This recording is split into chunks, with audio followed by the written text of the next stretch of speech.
मैं एक बात बताना चाहती हूँ, पहले मुझे नहीं पता था। कश्मीर बहुत खूबसूरत, कश्मीर बहुत खूबसूरत, ये तो सुनाई दिया था। लेकिन कश्मीर के लोग इतने अच्छे हैं, मुझे नहीं।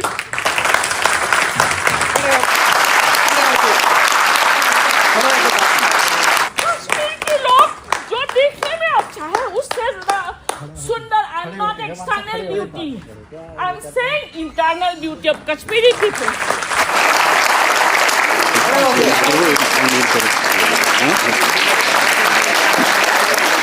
खड़े होकर जोरदार तालियां। बहुत बहुत जबरदस्त बात उन्होंने कही कश्मीरियत के हवाले से, कश्मीरियों के हवाले से।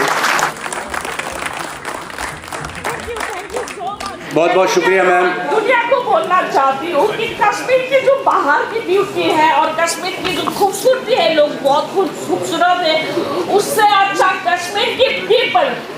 बहुत बहुत शुक्रिया। Thank you ma'am, thank you very much, thank you very much. ये सच्चाई है, मैं बाहर जाके बोलूंगी। Thank you very much. Thank you.